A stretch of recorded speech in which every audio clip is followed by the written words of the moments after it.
അസ്സലാമു അലൈക്കും. ഭാര്യയുടെ പരാതി പ്രളയത്തിൽ ഒന്നും മിണ്ടാതിരിക്കുകയാണ് ഉമർ റളിയല്ലാഹു അൻഹു. ആ സമയത്താണ് എന്തോ ആവലാതി ബോധിപ്പിക്കാനായി ഒരു ആഗതൻ ഖലീഫ ഉമർ റളിയല്ലാഹു അൻഹുവിൻ്റെ വാതിലടുക്കിലെത്തിയത്. കാര്യം തിരക്കിയപ്പോൾ അയാൾ പറഞ്ഞു, ഇല്ല അമീർ, അതിനി പറയുന്നില്ല. അത് അങ്ങയെക്കൊണ്ട് പരിഹരിക്കാൻ സാധ്യമല്ല എന്നെനിക്കിപ്പോൾ മനസ്സിലായി.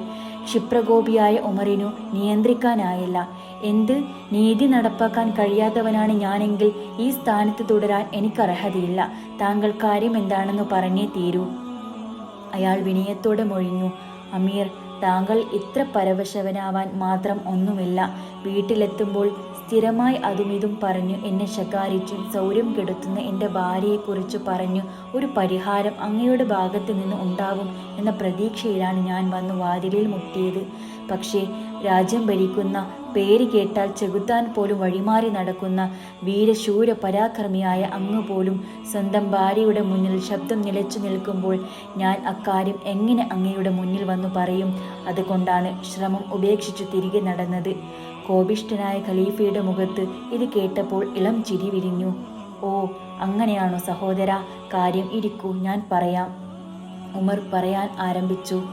നോക്കൂ, നമ്മുടെ ഭാര്യമാർ എത്രമാത്രം ത്യാഗം ചെയ്യുന്നു.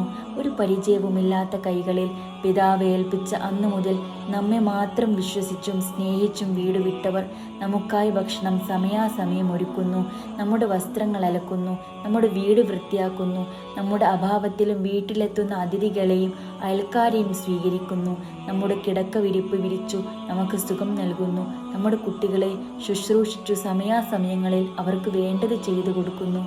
സത്യത്തിൽ മിതമായ പകുതി ഉത്തരവാദിത്വമെങ്കിലും ഈ കാര്യത്തിൽ പേറേണ്ട നാം എന്ത് പങ്കാണ് ഈ കാര്യത്തിൽ നിറവേറ്റുന്നത്? പുലർച്ചെ വീട് വിട്ടിറങ്ങുന്ന ഞാൻ പലപ്പോഴും പാതിരാക്കാണ് വീട്ടിലെത്തുന്നത്. ചിലപ്പോൾ വരാനും കഴിയാറില്ല. എന്നിട്ടും എൻ്റെ വീടും കുടുംബവും അവൾ സംരക്ഷിക്കുന്നു. നിത്യവും വൈകി ഉറങ്ങുന്ന അവൾ നേരത്തെ ഉണർന്ന് ഞാൻ ഉണരുമ്പോഴേക്കും ഭക്ഷണപാനീയങ്ങൾ ഒരുക്കുന്നു. ഇതൊക്കെ ചെയ്യുന്ന അവൾക്ക് അതിൻ്റെതായ ക്ഷീണവും മാനസിക സംഘർഷവും ഉണ്ടാവില്ലേ? അതൊന്നും ഇങ്ങനെ പറഞ്ഞു തീർക്കാനെങ്കിലും നാം അവർക്ക് അവസരവും സ്വാതന്ത്ര്യവും നൽകണ്ടേ? ഇനി ഇതൊക്കെ പറഞ്ഞാലും കിടപ്പുമുറിയിലേക്ക് തൂമന്ദഹാസവും പൊഴിച്ചുകൊണ്ട് അവൾ അല്പം കഴിഞ്ഞാൽ വരില്ലേ? ആഗതൻ നിശബ്ദനായി. അയാൾ ചിന്തിച്ചു. ആനന്ദാശ്രുക്കൾ പൊടിഞ്ഞ മെഴിയുയർത്തി അയാൾ പറഞ്ഞു, ശരിയാണ് അമീർ, എൻ്റെ പ്രശ്നവും പരിഹരിക്കപ്പെട്ടു. ഞാൻ പോകുന്നു. ദാമ്പത്യ ബന്ധങ്ങളിൽ പലപ്പോഴും തന്നിഷ്ടം മാത്രം നടപ്പിലാക്കണമെന്ന് കരുതുന്ന പുരുഷന്മാർക്ക് ഖലീഫയുടെ വാക്കുകൾ ഒരു പാഠം ആവട്ടെ. അസ്സലാമു അലൈക്കും.